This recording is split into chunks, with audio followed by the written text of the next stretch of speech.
Judge Lyman must be hating his life right about now.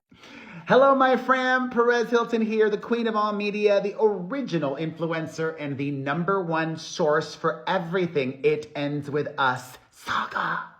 As I previously told you, Bossy Blake has filed many subpoenas against not just Justin Baldoni, but a lot of people. She's subpoenaed not only cell phone records, but also emails and more.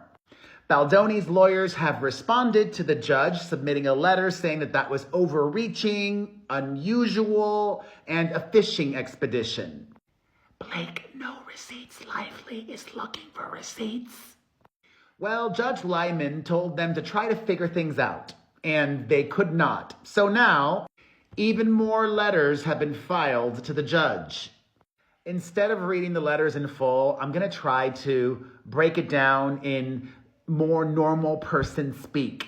Layfolk. So, Team Delulu have subpoenaed AT&T, Verizon, T-Mobile, and is asking for all of this information, including location data. They believe that this will provide them with proof that there was an orchestrated smear campaign against the soon-to-be 40-year-old oxygen inhaler. Baldoni's team says that this is an overreach and that it could expose communications that have nothing to do with the case. They allege that Blake and her team want access to every call and text made by not just Justin Baldoni, but Wayfarer employees, and not just ones directly mentioned in her and her husband's lawsuit.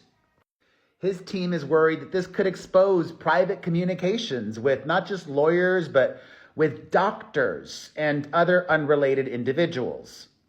His lawyers say, if the cellular providers produce call and text logs of all phone numbers with whom a Wayfarer employee communicated, the Lively parties will be able to use a reverse phone lookup function to identify every doctor, medical practitioner, lawyer, relative, friend, and any other person with whom the employee communicated, regardless of whether such communication was related to the claims of defenses herein. Additionally, they argue that the courts routinely reject such overbroad discovery requests, and the same should happen here. They argue that Taylor Swift's former bestie has not justified why they need every single call log beyond trying to track down the when and the how. They suggest that the subpoenas are merely a tool for harassment rather than legitimate discovery. And, this is so good! Baldoni's team is asking the judge to completely throw out the subpoenas. Even if narrowed, they say that the request is still overbroad on its face and should be struck down. Bum, bum, bum. They do admit that Team Delulu narrowed the subpoena, but not enough, they say. Well, their letter to the judge was 2 pages long. The villainous Burgos was 3. The plantation princess argues that Baldoni's team is misrepresenting the subpoenas and their purpose. They've already agreed to limit requests, no location data, no content, never asked for content, just logs of who texted, called whom. Yet they argue that Baldoni's team still objects, refusing to suggest meaningful modifications. Their removing the location data request is meaningful, and that is a new development that I was not aware of prior to right now. The Beanie aficionado says that in the meeting to discuss all of this, Baldoni's team made dramatic claims about the subpoenas exposing 5 mistresses or 5 psychiatrists, but Lively's team calls this misleading. I need to read this part verbatim, okay? This is a matter of public record. In a letter sent to Judge Lyman, lawyers for the ex-girlfriend of Penn Badgley say, quote, To crystallize their position as to the subpoena's putative overbreadth, counsel for the Wayfarer parties indicated that the subpoenas, as issued, would problematically reveal whether Mr. Baldoni communicated with 5 mistresses or whether he had communications with 5 psychiatrists. Pause.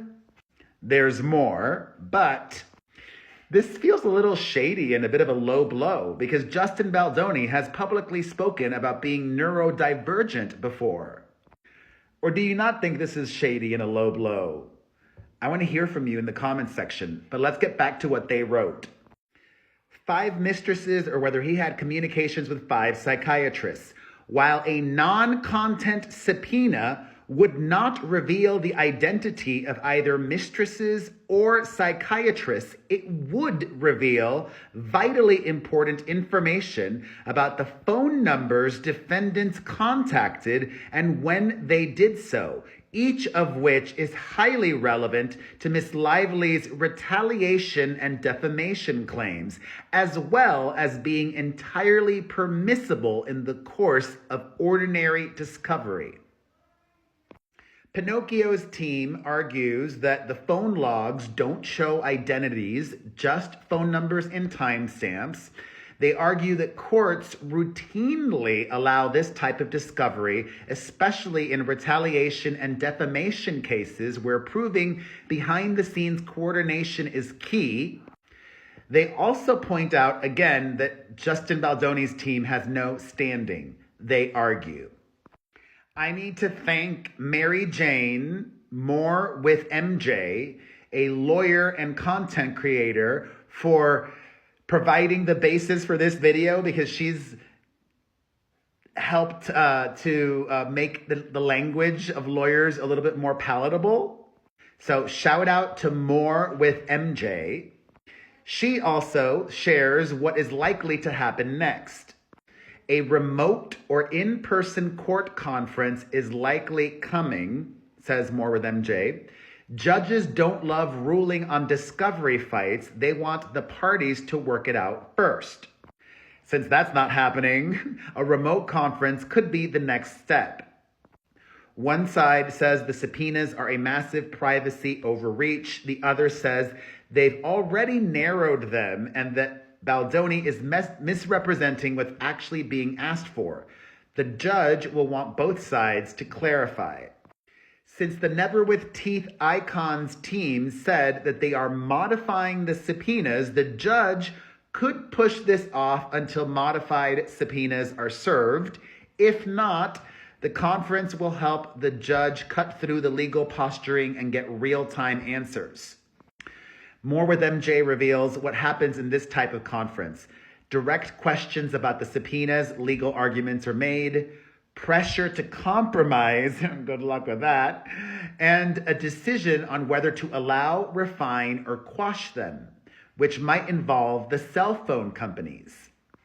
And that's the latest with the subpoenas of it all. But as I previously told you, they're also fighting about the protective order request from the self-appointed fashion icon. And we haven't even begun discovery yet. And we also haven't gotten yet an official response on the record in court to her amended complaint. That is, I think, the final step before a possible settlement. I just really don't see this going to trial still. It's a distraction. It's a disturbance. It's great for me, but it's not great for either of them, their spouses, their families, their businesses. I could be wrong, but look at Kesha and Dr. Luke. They fought it out for years in the legal system. And then right before the trial was set to start, they settled. It's possible this might drag on a while longer, but I still don't think it'll make it to trial, which is set to commence March of 2026. So, thoughts on the mistresses and psychiatrists of it all? Thoughts on what we've learned in this video? Let's discuss in the comments section.